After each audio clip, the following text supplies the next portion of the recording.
What's going on, guys? It's Unknown Player here, and once again we're back looking at the challenge of the Elders for the week, so the bosses, the mechanics, their modifiers, and also the best strategy for completing it and racking up as many points as possible.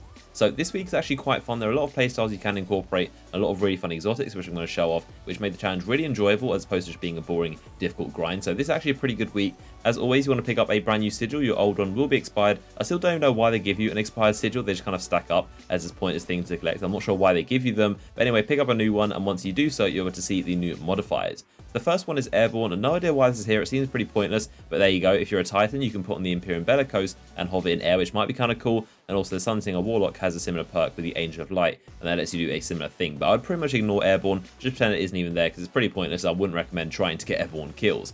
Now the next one is Chaff. This is going to mean you simply have no radar. This can be pretty disorientating, and enemies can sneak up on you if you aren't paying attention and make things a little bit tricky. But the bonus for the week, this is the important thing, this is melee kill bonus. This means you're going to get bonus points for every single melee kill you get, and this is always a really fun modifier, and I've got an amazing strategy for this, which I'll go over in a second. So before we look at that, we'll go briefly over the bosses. The first one is Cabal, and he is Val aru'un. This guy's going to get a shield from one of 3 Scion Flares in the arena with him, and if he has a flashing red shield, for example, go and find the red solar flare and kill him, and that'll let you damage him again. It will take away that solar shield he has, and you repeat the process for the other 2 flares, and that's pretty much how it works. The flares that aren't actually giving him a shield at the time will be immune from damage, so with no radar, you especially need to take care of those, because they can sneak up on you and they're really small and hard to see, so make sure you keep an eye on the flares, because they are invincible, they won't take any damage, and they will just do those super annoying melee and wave attacks, so watch out for those and make sure they don't sneak up on you with no radar, but in general this fight isn't too hard. The next boss is the Seditious Mind. This is a Taken Vex boss. This guy isn't too intimidating. He mainly summons these airstrikes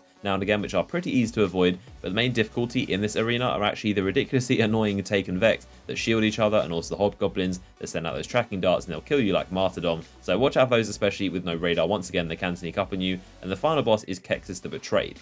This guy is actually quite a pushover, so I wouldn't worry about him too much. He's weak enough that you can infinitely stun lock him with high impact snipers and keep pushing him back. So he's not really too much of a threat, and he doesn't even give you a ground slam either if you come close to him, so he's pretty easy. He occasionally will summon these bombs, which will suppress you if they detonate. That isn't really too much of a bad thing, but to stop that, you need to step in them and defuse them just like the Oryx boss fight. And if you're weak enough or too far away, I wouldn't worry about them detonating. It really isn't a big deal. You can just hide and only last like 5 or 10 seconds. So let's talk strategy, and not only the best but the most fun way to do this. So the Hunter is definitely the best cast, specifically the Gunslinger, and I'll go over my best loadouts if you're a Warlock or Titan too, don't worry. But because of the bonus melee points, you want to get as many throwing knife kills as possible because they count as melee damage, of course. So the best way to do this is get loads of throwing knife kills and run these perks you can see right here. Most of the perks are up to you and you can do whatever you want with them, but the main 2 that you absolutely must have is firstly Knife Juggler. This means all precision kills with a throwing knife are going to give you that knife back instantly, and also Gambler's Dagger. This is going to give you a second throwing knife, which is nice to have as backup just in case you miss. And I was actually using the Sealed Ahamkara Grasp as my gauntlet, so those already gave me 2 throwing knives.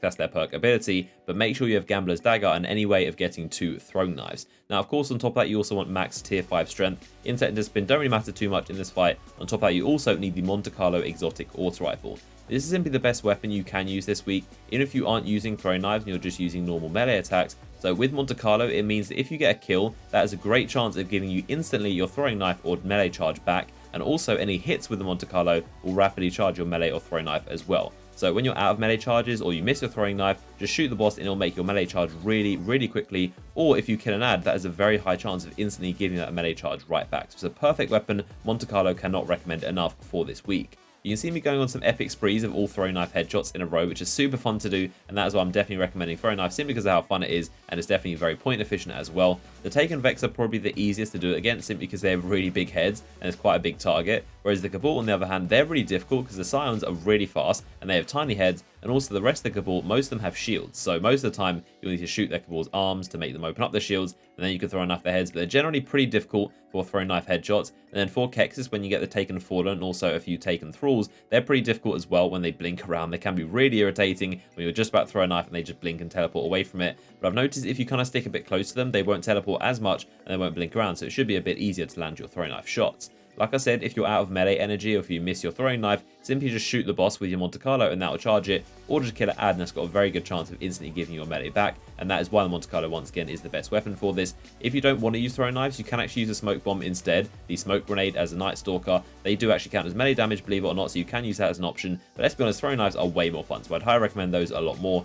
If you're a Titan, the best exotic I would say is the Insurmountable Skull Fort. This gives you 2 melee charges, and combine that with the Monte and that's going to make things a lot easier to punch stuff. So the Insurmountable Skull Fort helmet is without doubt the best exotic armor. And second, I'd say the Peregrine Greaves. They're decent as well. You can knee charge for bonus damage, which is nice. But of course, that's also going to count as your melee. So Peregrine Greaves or the Insurmountable Skull Fort is my pick for the Titan. And if you're a Warlock, the only real choice here is the Claws of Ahamkara. This is definitely the best one because once again, they're going to give you 2 melee charges and you can go around slapping stuff.